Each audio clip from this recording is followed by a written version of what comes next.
کتنے ایسے لوگ ہیں جو لوگوں کو غلط غلط وظیفے بتا رہے ہیں، غلط غلط توڑ کے بتا رہے ہیں، کوئی کسی کو بجلی کا بل نہ ماننے کے وظیفے بتا رہا ہے. یہ کیسی جہالت ہے، یہ کیسے جناب مذاق بنا دیا ہے. ہر دوسرا تیسرا بندہ کھڑا ہو کے دین کے مسئلے بتانا شروع کر دیتا ہے. نہ ان کے پاس کوئی علم ہے، نہ قرآن و سنت کا پتہ ہے، نہ تبلیغ کے اصولوں کا پتہ ہے. اگر ہم لوگوں نے یہ میدان ایسے لوگوں کے لیے خالی چھوڑا تو پھر یہی لوگ ہماری رہنمائی کریں گے. پھر ہم دیکھیں نا یہ کتنا بڑا ظلم ہے. ہم اس وقت تک کسی ڈاکٹر کے پاس جا کر اپنی تشخیص نہیں کرواتے، آپریشن نہیں کرواتے جب تک ہمیں یہ پتہ نہیں چل جاتا کہ یہ ڈاکٹر آپریشن کے اندر آپریٹ کے اندر ماہر ہے، اس کے پاس ڈگری موجود ہے، اس نے پریکٹس بنا جگہ پہ کی ہے. مکمل طور پر ہم تحقیق کر کے اس کے پاس جاتے ہیں. لیکن دین کے بارے میں ہم بڑے بیچارے لوگ ہیں، بڑے بھولے لوگ ہیں. ہر بندے سے دین سیکھنا شروع کر دیتے ہیں، ہر مسئلے سے دین شروع کر دیتے ہیں. جس بندے نے نہ کبھی مدرسے کا منہ دیکھا ہے، نہ علماء کے سامنے بیٹھ کے پڑھا ہے، نہ دین کی گہرائیوں سے واقف ہے، نہ قرآن و سنت کی صحیح نصوص سے واقف ہے، نہ قرآن و سنت کے اور امت مسلمہ کے باہمی اتفاق و اتحادی مسئلوں سے واقف ہے، وہ بندہ ہمیں دین بتانا شروع کر دیتا ہے اور دین کے نام پر لوگوں کے اندر دین کی اساس کمزور کرتا ہے. دین کے نام پر، اسلام کے نام پر وہ لوگوں کو صحابہ کا حکم لوگوں کے دلوں میں بڑھتا ہے. یہ کتنی بڑی زیادتی ہے، کتنے بڑے ظلم کی بات ہے. تو اس لیے ضروری ہے کہ ہم لوگ اپنے بچوں کو دین کی طرف لائیں، دین کی تبلیغ کی طرف لائیں، ان کو مدارس میں داخل کروائیں. یہ ہر خاندان کے اوپر فرض ہے، ہر گھرانے کے اوپر فرض ہے. ہم اپنے بچوں کو دنیاوی تعلیم دلوا لیتے ہیں، کاروبار سکھلاتے ہیں، قرآن نہیں سکھلاتے، حدیث نہیں سکھلاتے. رمضان گزرتا ہے، ہر بندہ یہ قاری صاحب کو دیکھ کے خواہش کرتا ہے یا کاش میرا بچہ مصلی پہ کھڑا ہو کے قرآن سنائے، میرا بچہ منبر پہ کھڑا ہو کے تقریر کرے، لوگوں کو واعظ کرے. ہم یہ خواہش کرتے ہیں. لیکن جب باری آتی ہے دین کے راستے میں بچوں کے وقف کرنے کی، پھر ہمارے دل تنگ پڑ جاتے ہیں. شیطان ہمیں دبوچ لیتا ہے، ہمارے کو غلبہ پا لیتا ہے، ہمیں کمزور کرتا ہے، غلط غلط نظریات دلوں میں ڈالتا ہے، فتنے کے باتیں بھی لاتا ہے. اس لیے شیطانی راستوں کے آگے بند باندھنے کا واحد ذریعہ ہے کہ اپنی اولاد میں سے صحیح سلامت ذہین فقیر بچہ دین اسلام کے لیے وقف کرے. دین اسلام کے لیے وقف کرنے کا مطلب یہ ہے کہ وہ بچہ دین سیکھے گا، دین سکھلائے گا، پھیلائے گا. اس کی معیشت کا ذمہ اللہ کے ذمہ ہے، اس کی روزی روٹی کا ذمہ اللہ کے پاس ہے، آپ کے پاس نہیں ہے، آپ کو معلوم نہیں ہے. ہمارے کالجز، ہماری یونیورسٹیاں اس وقت کتنی جہالت پھیلا رہی ہے، کتنی بے حیائی پھیلا رہی ہے. اللہ کی قسم آپ صرف اور صرف ایک چکر پوری دیانتداری کے ساتھ کسی بھی یونیورسٹی کے اندر لگا لیں، آپ کو اندازہ ہو جائے گا یہاں لوگوں کو، طلبا کو، پڑھنے والوں کو کیا تعلیم دی جاتی ہے. ہم نے بڑی قریب سے ان یونیورسٹیوں کو دیکھ لیا، ان کی تعلیم کو دیکھ لیا. وہ یونیورسٹیاں، وہ بنیادی ادارے جو کہتے ہیں کہ ہماری یونیورسٹی نہیں ہے، یہ ہمارا مدرسہ ہے، وہ اسلام کے نام پر، دین کے نام پر لوگوں کو سمجھتے ہیں ہم دین سکھلا رہے ہیں، اسلام سمجھا رہے ہیں. جماعت اسلامی کی یونیورسٹیاں، میں یہ وضاحت کر دینا چاہتا ہوں، وہ یہ سمجھتے ہیں ہماری یونیورسٹیاں بھی ہمارے مدرسے ہیں. اللہ کی قسم آپ جا کر دیکھیں وہاں کیا فحاشی ہے، کیا بریانی ہے، وہاں کیا اختلاط مرد و زن ہے، وہاں جوان لڑکے لڑکیاں کس طرح ان کے آپس میں تعلقات ہے. اللہ کی طرح آپ کو معلوم نہیں ہے کہ چل کیا رہا ہے. اگر اپنی نسل کی حفاظت چاہتے ہو، اگر چاہتے ہو تمہاری نسلوں میں دین کا نام لینے والا باقی رہے، تمہاری نسلوں کے اندر دین اسلام باقی رہے، پھر اپنے بچوں کو دین اسلام کی طرف لائیں، مدرسوں کے اندر داخل کروائیں. اس وقت مدارس، یہ یونیورسٹیاں، یہ کالج بھاری بھرکم فیسیں وصول کرتے ہیں. ایک سیمسٹر کی فیس 1 1 لاکھ سے اوپر ہے، لے کر کیا سکھلا رہے ہیں بچوں کو؟ ہمیں یونیورسٹیاں دے کیا رہی ہیں؟ کرپشن، 2 نمبری، فراڈ، فحاشی، عریانی، بے حیائی۔ اس نام پر ہم 75 سال ہو گئے اس ملک کو بنے ہوئے، کیا سمجھتے ہیں آج تک ان دنیاوی اداروں میں پڑھنے والے لوگ جو اوپر آئے ہیں انہوں نے ہمارے اوپر جو حکومت کی ہے، سرپرستی کی ہے، انہوں نے ہمیں کیا کیا؟ سوائے بے حیائی کے، سوائے بے دینی کے، اسلام دشمنی کے، قرآن و سنت کے ساتھ دشمنی کے، انہوں نے اسلام کچھ نہیں دیا۔ کرپشن انہوں نے عام کر دیا، سود خواری انہوں نے عام کر دیا۔ آپ حیران ہو گئے۔ ہم نے بڑے اچھے طریقے سے دیکھا اور پڑھا بھی ہے اور اس کو قریب سے دیکھا ہے کہ یونیورسٹیوں کے اندر اسلامی بینک کاری کے نام سے تجارت پڑھائی جاتی ہے، سود پڑھایا جاتا ہے، سود کی صورتیں سکھلائی جاتی ہے، بتائی جاتی ہے، ان کو نام دیا جاتا ہے اسلامی بینک کاری۔ یہ تو ایسی بات ہے نا، یہ اسلامی جھوٹ ہے، یہ اسلامی زنا ہے، یہ اسلامی ڈاکہ ہے۔ یہ ایسا ہی ہے کہ آپ بینک کاری کو اسلام کا نام دے کر اس کے اوپر لیبل اسلام کا لگا کر لوگوں کو بتائیں یہ اسلامی طریقہ تجارت ہے، یہ اسلامی نہیں ہے۔ بینک کاری کو اسلامی کہنا موجودہ بینک کاری کو یہ جرم ہے۔ اور ایسے ایسے لوگ جو یہ سمجھتے ہیں کہ ہم نے اس ملک سے سود کو ختم کرنا ہے، وہ آپ کو سود پڑھا رہے ہیں، سود سکھلا رہے ہیں، وہ لوگوں کے ذہنوں میں سود بھر رہے ہیں، غیر شرعی تجارت کے طریقے مار رہے ہیں۔ وہی لوگ اوپر آ کر کل کو ہمارے جو وہ معاشیات کے ماہر بن جاتے ہیں، پھر وہ معیشت دان بن جاتے ہیں، پھر وہ وزارت خزانہ تک رسائی حاصل کرتے ہیں، اور نتیجہ وہی ہوتا ہے جو ہمارے سامنے ہے۔ سوائے سود خوری کے، سوائے 2 نمبری کے، فراڈ کے، کرپشن کے ہمیں کچھ نہیں دیتے۔ یہ ہماری یونیورسٹی ہمیں دے رہی ہے، پیسے دے کر، پیسے ہم لگا رہے ہیں، اپنے بچوں کو تباہ کر رہے ہیں۔ آپ اپنے بچوں کو دنیاوی تعلیم دلوائیں لیکن ان کو ساتھ ساتھ دین کا علم ضرور سکھلائیں تاکہ ان بچوں کو پتا ہو کون 2 نمبری کا اور کون صحیح تعلیم سکھلا رہا ہے۔ یہ لوگ اسلام کے نام پر اپنی تھپی اور اپنا چور بیچ رہے ہیں، ان سے محتاط ہونے کی ضرورت ہے۔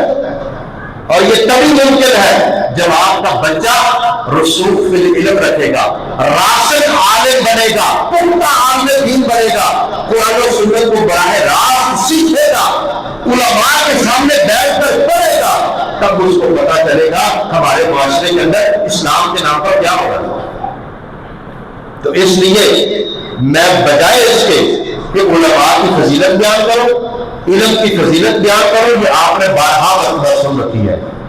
اس وقت المیہ یہ ہے کہ ہم لوگ اپنے بچوں کو دین کی تعلیم دینے سے گھبراتے ہیں، اور شاید ہمارے ذہن میں شیطان نے بات یہ ڈال دی ہے کہ شاید بچہ دین پڑھے گا، مدرسے میں چلا جائے گا تو ممکن ہے کہ اس کی معیشت اتنی اچھی نہ ہو، روزی روٹی اس کی اچھی نہ ہو سکے، یہ دنیاوی دور میں پیچھے رہ جائے۔ یہ آپ کی غلط فہمی ہے، یہ غلط فہمی ہے۔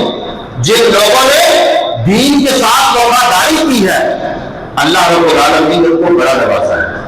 جن لوگوں نے دین کا راستہ اختیار کیا، مشکلات آتی ہیں، آزمائشیں آتی ہیں، کیا دنیا داری کے اندر آزمائشیں نہیں آتی ہیں؟ اس وقت آپ کی یونیورسٹیوں کالجوں سے پڑھے لاکھوں لوگ بے روزگار ہیں۔ میں جانتا ہوں، ہم نے یونیورسٹی کے اندر بھی پڑھا ہے، ہم جانتے ہیں اپنے ساتھ پڑھنے والوں کو بیچارے دھکے کھا رہے ہیں، بے روزگار پھر رہے ہیں، ان کو کوئی نوکری نہیں ملتی، جاب نہیں ملتی۔ ہم بچوں کو کالجوں یونیورسٹیوں میں کیوں پڑھاتے ہیں؟ نوکر بنانے کے لیے۔ سب سے بڑی جو ہے ان کی دور اور نظر ایک نوکری کے اوپر ہے، جاب مل جائے گی، اچھی نوکری مل جائے گی، ہم ان کو بڑا زبردست اچھا نوکر بنانے کی کوشش کرتے ہیں۔ یہ دین اسلام، یہ آپ کا قرآن و حدیث، یہ دین کی تعلیم، یہ لیڈر بناتا ہے، لیڈر قوم کا رہنما بناتا ہے، دین کا نوکر بناتا ہے، اسلام کا نوکر بناتا ہے، اللہ سے ملاتا ہے، اللہ کا تعارف کرواتا ہے، اور ہم لوگوں کے نوکر بننے کی کوشش کرتے ہیں، اور وہ بھی نوکر بھی رکھ رہے ہیں۔ اب حالات یہ ہے، یہاں ویکنسیاں آتی ہیں، مثال کے طور پر پورے پنجاب کے اندر 100 ویکنسیاں آ گئی، اس کے اوپر اپلائی کرنے والے کتنے لوگ ہیں؟ کم و بیش آپ کو 50,000 افراد ملیں گے جو 100 سیٹ پر اپلائی کر رہے ہیں۔ کیا سارے لوگ بھرتی ہو جائیں گے؟ کیا سارے لوگ لگ جائیں گے؟ نہیں، ممکن نہیں ہے۔ اور پھر ان میں کتنے ایسے لوگ ہیں جو پی ایچ ڈی کیے ہوئے ہیں، ایم فل کیے ہوئے ہیں، اس کی ریکوائرمنٹ صرف اور صرف ایم اے ہے، ماسٹر ہے، لیکن اس کے اوپر اپلائی کرنے والے کتنے لوگ؟ کون سے لوگ ہیں؟ ابھی پتا چلا کہ پی کے اندر پچھلے دنوں سیٹیں آئی، 4,000 پی ایچ ڈی اسکالر نے اس کے اوپر اپلائی کیا، اور سیٹیں چند گنتی کی چند سیٹیں بھی 100 سیٹ نہیں تھی۔ یہ اس وقت المیہ ہے، جس دور میں ہم چل رہے ہیں، جس طرف ہم بھاگ رہے ہیں، نتیجہ کچھ نہیں ہے۔ دنیا اتنی ہی ملنی ہے جتنی اللہ نے قسموں میں لکھ دی ہے۔ سارے مولوی بھوکے نہیں مار گئے، اللہ نے مولویوں کو عزت دی ہے، علماء کو اللہ نے بڑا مار دیا، علماء کو اللہ نے بڑا نوازا۔ سارے دنیا دار لیندار نہیں ہوتے، نہ سارے دیندار بن جاتے ہیں۔ اس لیے اپنی سوچ بدلے، فکر بدلے، اپنے دین کی فکر کریں، اپنے بچوں کی فکر کریں، ان کے مستقبل کا خیال کریں۔ یہ بچہ پڑھے گا، عالم دین بن جائے گا، قوم کی رہنمائی کرے گا، رہنما بنے گا، لیڈر بنے گا، قوم کے آگے کھڑا ہوگا، قوم اس میں پیچھے چلے گی۔ آپ کا بچہ آگے کھڑا ہے، آپ کا بچہ ان میں لیڈ کر رہا ہے، آپ کا بچہ امام ہے اور قوم کی رہنمائی کر رہا ہے۔ یہ اللہ نے آپ کو تھوڑا اعزاز دیا دنیا کے اندر، اور پھر یہ صرف دنیا میں اعزاز نہیں ہے، اللہ نے قیامت والے دن بھی آپ کو بڑا اعزاز دینا ہے۔ ایک باپ فوت ہو جاتا ہے، بچہ دین کی تعلیم سیکھ جاتا ہے، عالم بن جاتا ہے، جب تک وہ اس علم کو آگے پھیلاتا رہے گا، نیک کام کرتا رہے گا، اس دین کو سکھلاتا رہے گا، اس والد کو قبر میں لیتے ہوئے سکون پہنچتا رہے گا۔ اس ماں اور باپ کو قبر میں ثواب پہنچے گا۔ لاؤ دنیا کی کوئی ایسی تعلیم جو اس لیول اور اس درجے کی ہو۔ اس لیے میں یہ سمجھتا ہوں کہ اگر آپ کے بچے کی تبلیغ سے، نبی علیہ السلام نے اپنے پیارے صحابی جناب علی رضی اللہ تعالیٰ عنہ کو فرمایا تھا نا، اے علی، اگر تیری ہدایت سے، تیری رہنمائی سے، تیری کوشش سے ایک بندہ کی راہ راست پہ آ جائے، ایک بندہ اسی کی راہ پر چل پڑے، تیرے لیے دنیاوی مال و متاع اور سکونوں سے کہیں زیادہ بہتر ہے۔ اس لیے آپ کے بچے کی رہنمائی سے، آپ کی رہنمائی سے بندہ دین اسلام پہ چل پڑے گا، سیدھے راستے پہ آ جائے گا، اللہ کی قسم آپ کی نسلیں سمجھ جائیں گی، آپ کا دین سمجھ جائے گا، آپ کی دنیا بھی سمجھ جائے گی، آپ کی آخرت بھی سمجھ جائے گی۔ اپنی آخرت کا سامان پیدا کریں، کوشش کریں، محنت کریں، بچوں کو دین کی طرف راغب کریں، بچوں کو دین کی طرف لائیں۔ اس وقت دینی ادارے بیک وقت مفت میں، بالکل مفت بچوں کو تعلیم بھی دے رہے ہیں، رہائش بھی دے رہے ہیں، ان کی روٹی روزی کا انتظام بھی کر رہے ہیں۔ اس وقت ان کے کھانے کا خرچہ، رہائش کا خرچہ، ان کی تعلیم کا خرچہ بالکل مفت، کوئی خرچہ نہیں ہے۔ حتیٰ کہ بہت سارے تعلیمی ادارے بچوں کو کتابیں بھی مفت دے رہے ہیں، بہت سارے تعلیمی ادارے بچوں کو ان کے لباس مفت دے رہے ہیں، بہت سارے تعلیمی ادارے بچوں کی مکمل کفالت اپنے ذمہ لیے ہوئے ہیں۔ پورے پاکستان کی جتنی NGOs ہیں، کیا یہ کام کر رہی ہیں؟ مفت میں کر رہے ہیں؟ نہیں کر رہے ہیں۔ اتنا بڑا قدم وہ نہیں اٹھا رہے جتنا بڑا اس وقت امت کا، دین کا بیڑا ان مدارس نے، ان مساجد نے اٹھایا ہوا ہے۔ ہم تو یہ سمجھتے ہیں ہر مسجد کو تعلیم گاہ ہونا چاہیے، ہر مدرسے کے اندر تعلیم گاہ ہونی چاہیے۔ یہ مدرسہ اللہ نے جس وقت اپنے نبی آدم علیہ السلام کو پیدا کیا ہے، وہاں اللہ نے یہ مدرسہ بنایا۔ آدم علیہ السلام کو اللہ نے چند چیزوں کے نام سکھلائے، اللہ خود معلم بنے، آدم علیہ السلام کو طالب علم بنایا، علم سکھلایا، اور جا کر کہا جاؤ ان فرشتوں سے پوچھو ان چیزوں کے نام، ان سے پوچھو ان کو نام آتے ہیں۔ جب فرشتوں نے کہا سبحانک لا علم لنا الا ما علمتنا، اللہ ہمارے پاس علم نہیں ہے، وہی علم جو تو ہمیں سکھلائے گا۔ پھر اللہ نے آدم علیہ السلام کو بلایا، کہا ان کو بتاؤ ان چیزوں کے نام۔ آدم علیہ السلام کو، امت مسلمہ کو، اپنی مخلوق کو اپنے بندوں کو اللہ نے فرشتوں پر برتری دی ہے. کس بنیاد پر؟ علم کی بنیاد پر مدرسہ بنایا. یہ مدرسہ چلتا چلتا نبی علیہ السلام کے زمانے تک پہنچا. اللہ نے ہر دور میں اس تعلیم کو زندہ رکھا ہے. بلکہ نبی علیہ السلام نے تو خود فرمایا انما بعثت معلما، اللہ نے مجھے استاد بنا کر بھیجا ہے، دین کا علم سکھلانے والا بنا کر بھیجا ہے. عزت احترام دین کے اندر ہے، دین کی تعلیم کے اندر ہے. اللہ نے عزت بھی اس میں رکھی ہے، احترام بھی اس میں رکھا ہے، اور انشاءاللہ تعالیٰ قیادت اور سیادت بھی اللہ نے اسی کے اندر رکھی ہے. اللہ مجھے اور آپ سب کو دین سے محبت کی توفیق عطا فرمائے. اللہ دین اسلام سے سچی محبت نصیب فرمائے. دین کی تعلیم کو سیکھنے کی توفیق عطا فرمائے. اپنے بچوں کو دین کی تعلیم سکھلانے کی توفیق عطا فرمائے. وآخر دعوانا الحمدللہ.